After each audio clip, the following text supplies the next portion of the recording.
En 2007, alors que leur carrière cinématographique a du plomb dans l'aile, Eric et Ramzy opèrent un virage à 180 degrés en tournant dans Steak de Quentin Dupieux, un long métrage ovni dont l'humour surréaliste et référencé s'éloigne des blagues puériles avec lesquelles le duo s'est fait connaître. Mais ce qu'on sait moins, c'est que la même année, les deux humoristes ont créé pour Canal+, une série animée qui cristallise bien les enjeux de cette période de transition pour eux. Ça s'appelle Mout Mout, c'est très drôle, Booba y fait une apparition légendaire et je vais donc vous en parler un peu. Oui? Qu'est-ce qu'il dit? Non, oui. Il dit quoi? Non. Et en tout cas, si tu joues au ni oui ni non, t'as perdu, bâtard. En tout cas, toi, si tu joues à je sais pas quoi, t'as une agrafeuse dans ta gueule.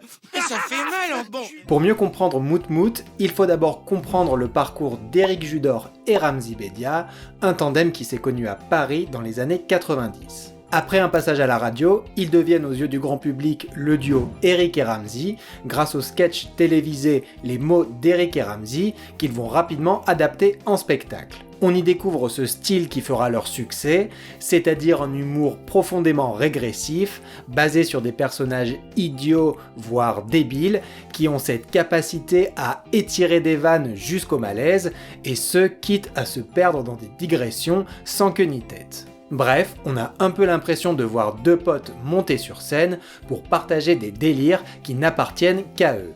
2, 3, 4... Oh non! Il est rebrisé le vase. Ce n'est donc pas de la bonne colle, puisque sarcasme.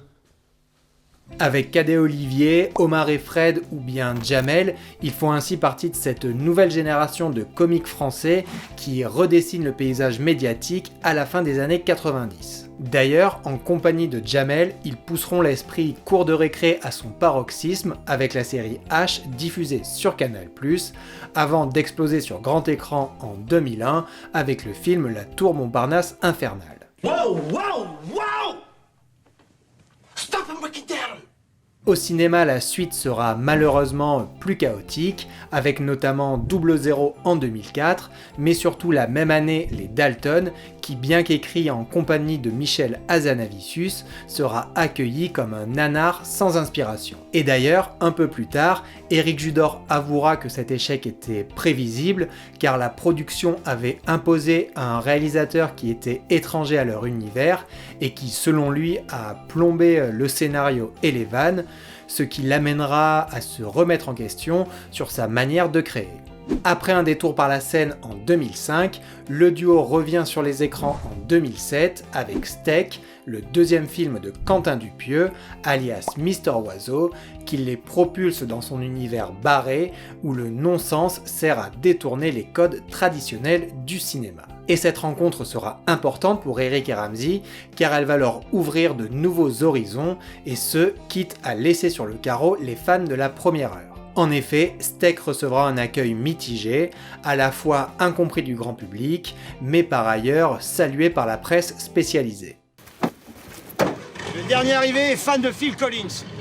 Et donc, la même année, arrive également Mout Mout, une série animée qu'ils ont créée pour Canal+, et qui est hyper intéressante je trouve, parce qu'elle s'inscrit dans cette période de transition, en étant à la fois un pur concentré du Eric et Ramzy période H et la Tour Montparnasse Infernale, tout en nous montrant les prémices de leurs œuvres à venir.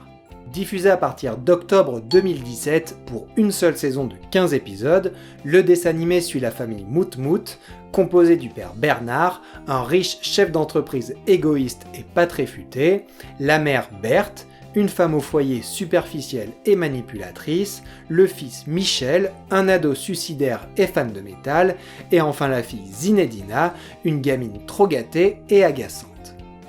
Ces personnages d'ailleurs, tant qu'on y est, sont je pense une des raisons principales pour laquelle on peut adorer ou détester la série. N'espérez pas vous attacher à eux ou ressentir une quelconque empathie car ils sont tous détestables, avec des personnalités horribles, à la fois méchants, égoïstes, cyniques, hypocrites, bref, on est très loin d'avoir une famille modèle, mais c'est aussi ça qui va les rendre hilarants.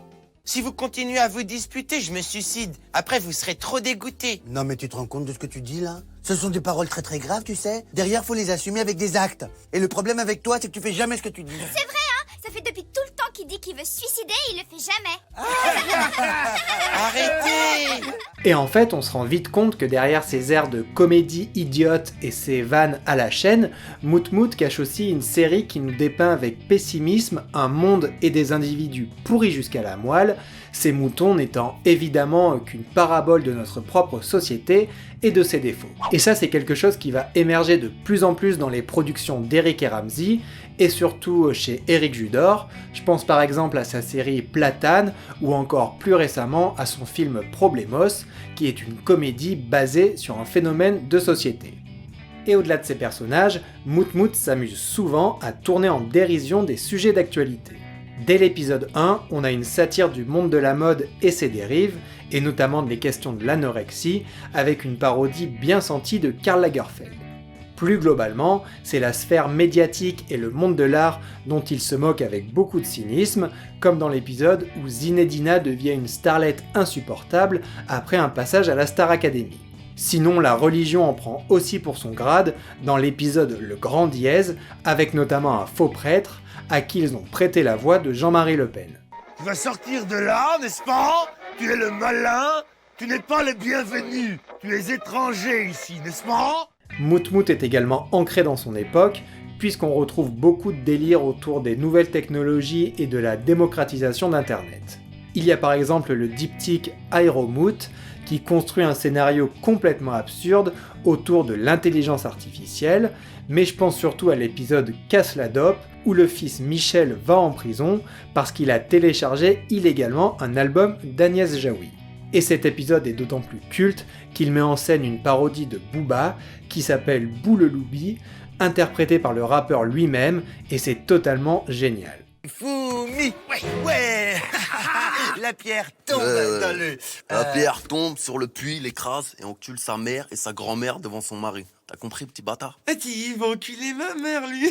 Mais attention, n'allez pas croire non plus que Moot Moot est un dessin animé engagé. Un peu comme dans South Park, c'est avant tout du foutage de gueule généralisé et de la satire. Et les références au réel sont finalement contextuelles et servent de rampe de lancement à la comédie, car on a affaire à un cartoon qui est d'abord un pur concentré de blagues à la Eric et Ramsey. Tout à l'heure, quand je parlais du film Les Dalton et de la remise en question que cet échec avait provoqué chez Eric Judor, eh bien la principale leçon qu'il en a retirée était que maintenant, il essaierait d'avoir une maîtrise totale sur ses productions.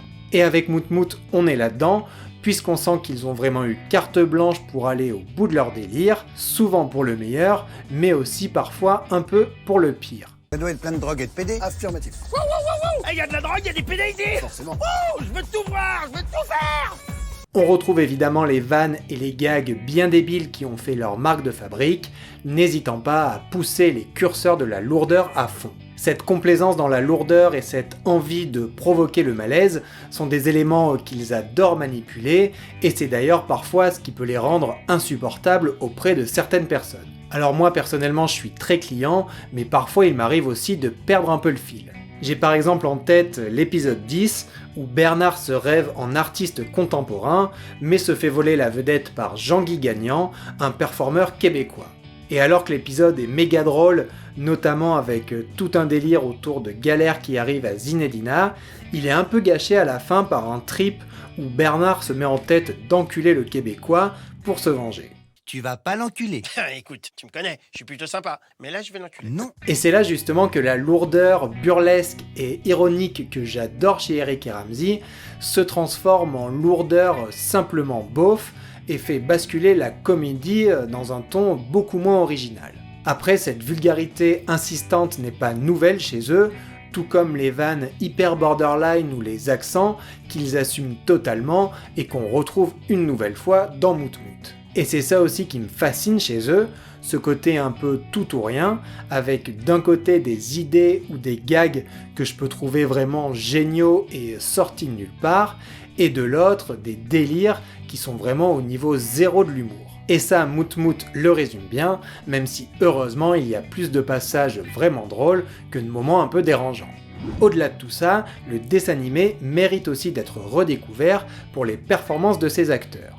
La série étant basée essentiellement sur les dialogues et les répliques où l'intonation est primordiale, il fallait que le doublage soit à la hauteur, et c'est carrément le cas. On a bien sûr Eric et Ramsey en tête, qui incarne le couple Bernard et Berthe, mais aussi quelques personnages secondaires. D'ailleurs, petite parenthèse, le doublage en dessin animé n'est pas une nouveauté pour eux, puisque, souvenez-vous, ils étaient les voix de Razmo et Rapido dans Rats. Mais ici, ils se font presque voler la vedette par la prestation géniale de Fred Testo d'Omar et Fred, qui incarne Michel, c'est-à-dire le meilleur personnage de la série, puisque quasiment toutes ses apparitions sont cultes. Comment vous m'avez retrouvé, bande de bâtards?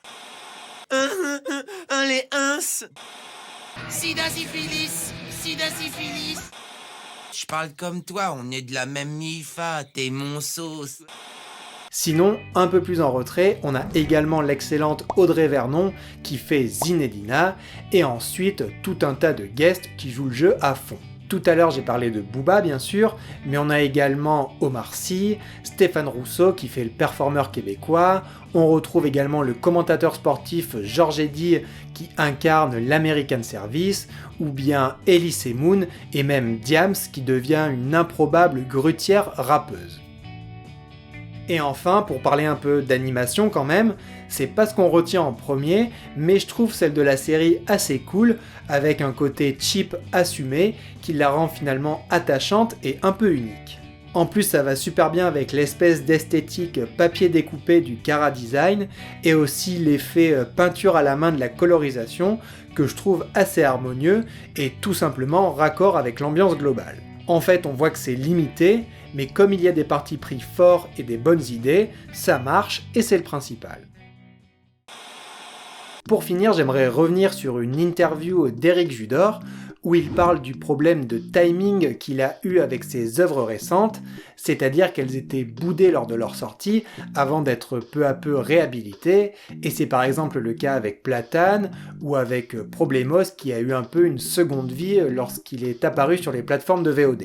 Et c'est marrant parce que j'ai l'impression que ce timing est inversé avec Moot Moot, c'est-à-dire que le cartoon a eu une certaine résonance lors de sa sortie, auprès notamment d'un public d'ados et de jeunes adultes fans de South Park comme moi, avant de peu à peu passer aux oubliettes. Et d'ailleurs aujourd'hui sur le net, on trouve très peu d'infos à son sujet, alors que la série est toujours disponible sur Canal+. Bref, tout ça pour vous dire que si vous ne connaissez pas, ou si vous l'aviez un peu oublié, n'hésitez pas à regarder Moot Moot en 2019, c'est à la fois une petite capsule temporelle rigolote, mais surtout une machine à vannes qui n'a pas perdu de sa saveur.